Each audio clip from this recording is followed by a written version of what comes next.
welcome David Moore, CEO of Junior Achievement of Washington.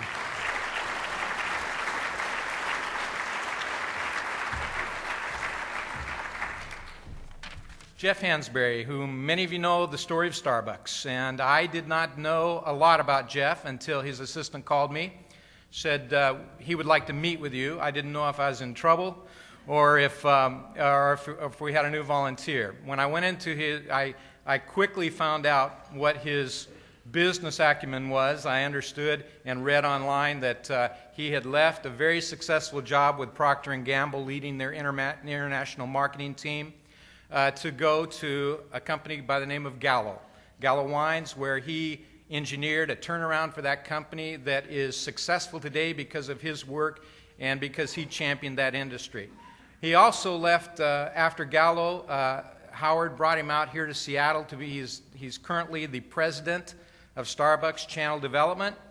He is also the president of Seattle's Best, which we all know as well. And I will tell you this, when I sat in his office, he said, "David, the reason why you're here today is because my career was started and inspired by the Junior Achievement Program that I was involved in the 7th grade." And he said it inspired me to look for opportunities with a career in business. He said it also inspired me to get involved today with Junior Achievement. And you're going to hear from Jeff in just a moment, but he is one of the great entrepreneurs within our region, and we need to recognize him. So please welcome Jeff Hansberry. And now, Jack, would you come up and share a couple of words on JAUSA? Thank you, David. It's a pleasure to be here. Actually, my stint 38 years with Junior Achievement. I've served in Rotary in Toledo, Ohio, and Milwaukee, Wisconsin. And now, as CEO of the national organization, I'm on an airplane most of the time, so I don't have a chance to come to these kinds of gatherings. So it's certainly nice to be here. I was pleased to read that this is the largest club in the world. That's good to put on my resume. I spoke to the largest Rotary club in the world. And secondly, it's the group that introduced the concept of service above self to Rotary. So there is a proud tradition here in Seattle of Rotary, as there is in Junior Achievement. The first thing I have to tell you is you have an outstanding JA organization in this community. Under David's leadership, you heard all that he has accomplished. It's truly amazing. And now it's my privilege to turn the program over to Jeff Hansberry, who is a product of JA. And I'm always asked, where do these kids end up? Here they are. He's running a major division of Starbucks. Let's welcome Jeff.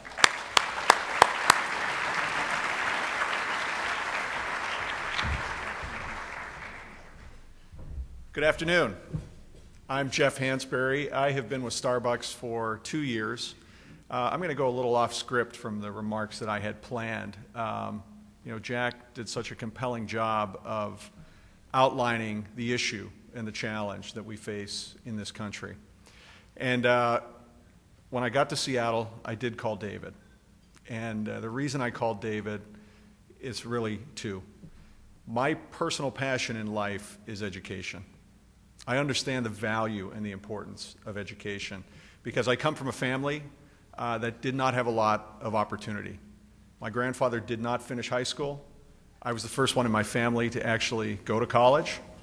And as a young person growing up in western Pennsylvania at the height of the decline of the U.S. steel industry with unemployment rates of 25%, there weren't a lot of role models and there weren't a lot of possibilities.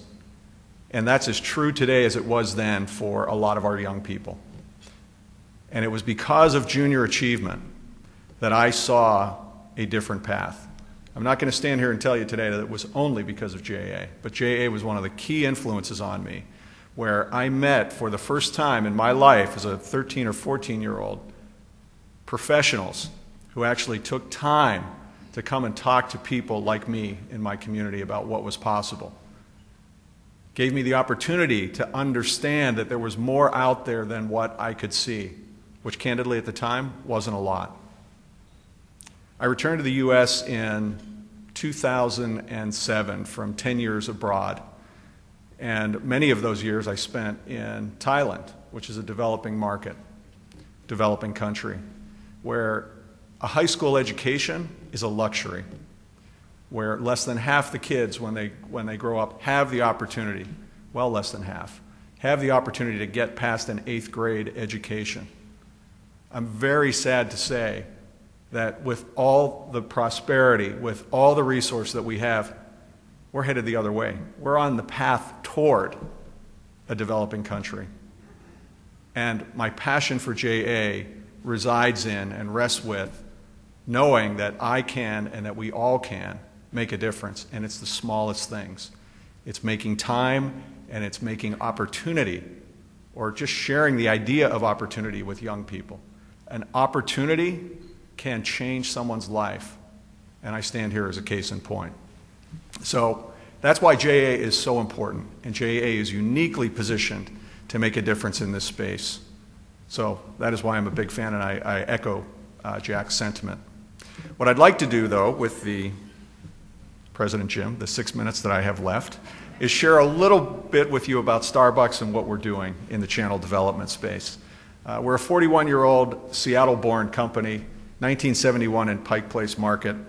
And since 1971, we have been growing a business that is all about serving and delighting our customers wherever they are. And today we've grown to a business that is now 17,000 stores, serving 60 million customers around the world. But in 2008, we ran into a challenge with the economic crisis in the U.S. We became focused on growth for growth's sake. And in that crisis, we came to a realization. First, that we need to always listen to our customer above all others and serve them first. And secondly, serving our customers beyond our cafes. And the idea was to be able to serve our customers wherever they are with products in whatever form they preferred. And from that, my team was born, and we are called the Channel Development Team. And so our role is to serve our customers beyond our cafes around the world. And we believe that over time, that this business can be as big as our cafe business is today. And there are really 3 growth axes that will drive this ambition. 1, countries, 2, channels, and 3, categories. From a country standpoint, we operate our retail cafes in 58 countries, yet we only have a packaged good presence in 14 of those 58 countries. So tremendous growth potential there. From a channel standpoint, my team represents everything outside of our cafes. 17,000 Starbucks cafes represent the ultimate in customization, where you can choose between one of more than 100,000 beverage choices made perfectly every time.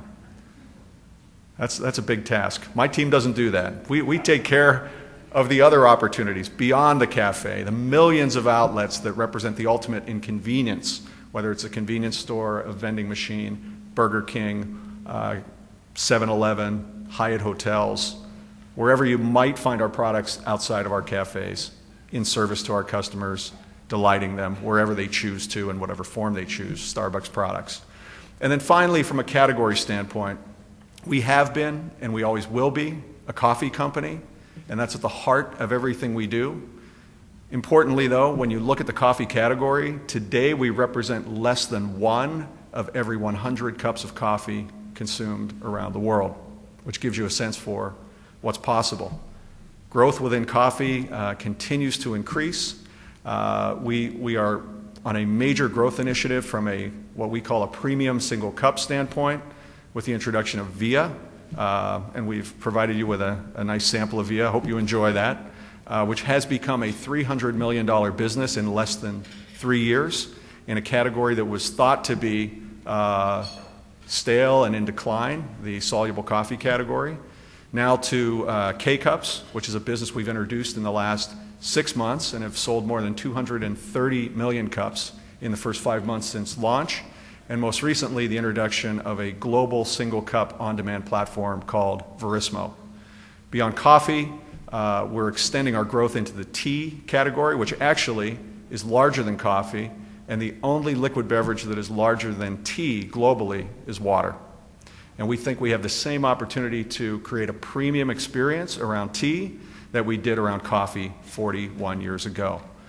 Beyond that, we're reaching into new categories in the health and wellness space with the acquisition of Evolution Fresh, which is a premium cold-crafted juice brand, all cold-pressed, never heated, twice the vitamins, enzymes, micronutrition that you'll find in regular juices, and it is a point of entry for us into a much, much larger opportunity, a $50 billion health and wellness business. So those are just a few of the things that we are working on. And to bring it all the way back, I have JA in part to thank for helping me to see that possibility as a young person when there weren't many role models. And I'm very grateful for the opportunity. I'm also very grateful to have the chance to speak with you briefly today about my passion, education, junior achievement, and Starbucks. Thank you very much.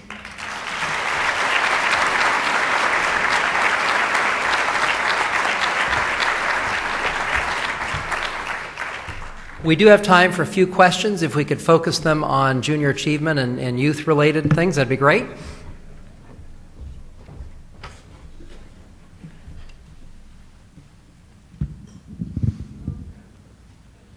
This question is for Jack, not to take it off the podium.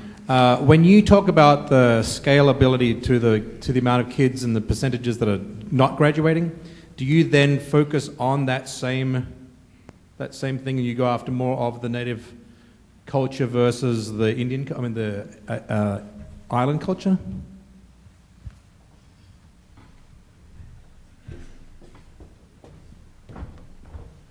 That's a great question. Our programs, when we're looking at the at-risk market in terms of high school graduation, we do put focus on, there's something that has been identified as dropout factories. You may have heard that. There's about 1,700 of those in this country. And to be classified a dropout factory, there are 40% of the kids in that school that drop out, but between freshman and senior, which is deplorable. The good news is it's 17,000 schools out of, I think, 92,000. So if we focus our graduation rate efforts just on those schools, we can have a high rate of success.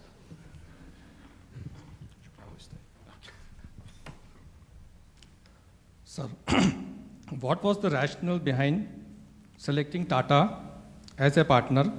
Are you looking to use their branded coffee in your stores in India? Pradeep, thank you for the question. I can't really speak to junior achievement in India, but with regard to Starbucks coffee in India, you're referring to our partnership with Tata in India. Later this year, we'll begin opening retail stores.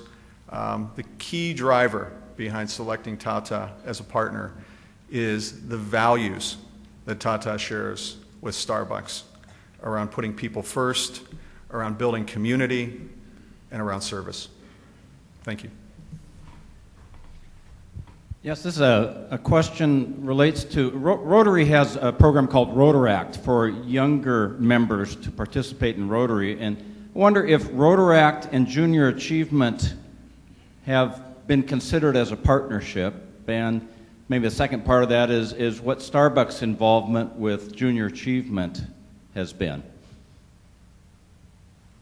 I can speak to the second question. Starbucks' involvement with junior achievement has been growing. My team and I, the Channel Development Group, have forged what I hope David would say is a strong and growing partnership. We have regular classroom days. We do everything we can to support the key activities of Junior Achievement Washington, and David, you can count on us going forward. In regards to the partnership, I am not aware. I'm looking at David, and that has been explored, has not been explored, but I'm sure it's something he'd love to do. I'm not sure if if that is a national program. We'd be happy to take a look at it because we have such a big job ahead of us. We can't do it alone. I have a little junior achievement guilt to get off my chest. My company in 1972, Now Novelties, made a 3D tic-tac-toe board, and there was one that I didn't get sold off. So for $39.99, anybody in this room that would like a 3D tic-tac-toe board from Junior Achievement? Do I hear 40? This is a question on junior achievement globally. I'm particularly interested in the Middle East, but travel to a lot of regions of the world. And in terms of lack of entrepreneurship in a lot of countries, and when you reference being welcomed by leaders of state and so forth, I run into a lot of this dramatic concern that populations are becoming less entrepreneurial in many cases, not more, particularly when they're dependent on something like oil or in the case of Chile, copper or so forth. And it's killing, when you have a huge dependence on one source of revenues, it kills entrepreneurship. And so I'm curious about, very excited to hear that you are doing this around the world. What is your approach when there is this sort of declining entrepreneurship in a lot of countries, dependence on the state, dependence on whatever? How do you counteract that? Well, actually, we have found a couple benefits to it. Number one, the way we directly attack it is with, I mentioned earlier, we have a full cadre of programs, kindergarten through 12th grade. The primary program we operate in the Middle East is what I had in high school, the J Company program. And so we actually help kids get their own businesses started. And so that has been tremendous. The other side, which gets a little dicey to talk about, but is absolutely true, as many of you know, in that part of the world, women are treated pretty much as second-class citizens, whereas Jay has gone in totally democratic, and most of the schools are gender-based, and so we will have young women's schools competing head-to-head with young men's schools on their business competitions, which develops a whole lot of confidence. And men, I would hate to tell you who always wins those competitions. I had a quick question. As business people, if we want to get involved, and I'm sure many of us do as mentors and involved with young people, what's the process? What's the commitment?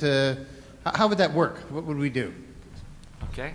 Easy to answer. Thanks to David Moore, inserted inside your coffee is a little card where you can express interest. But typically the way this would work is you would express interest. A staff person would be in touch with you to find out, if you want to do something close to your office, if you want to do it close to home, if you want to do it in your own children's schools, and then get a sense for you where you're most comfortable teaching. And again, it's kindergarten through 12th grade. If you haven't done it before, I suggest you start with the younger grades because they're really friendly. And then it gets a little more challenging as you go older, but the impact you have is tremendous. But David and his team do a wonderful job of training and placing our volunteers, so they'll take care of you.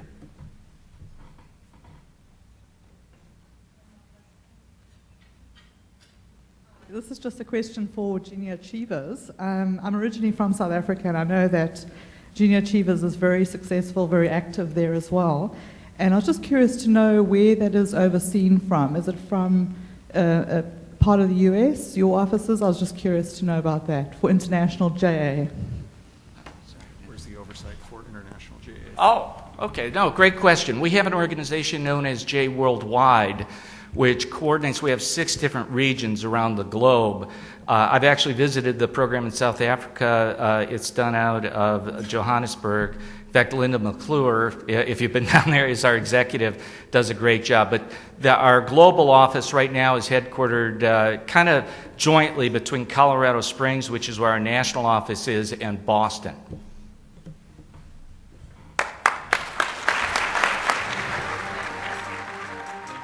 Seattle Rotary Online is made possible in part by a grant from First Choice Health, working with the Washington Health Information Collaborative to use technology to bring better health care to patients throughout the Pacific Northwest. First Choice Health.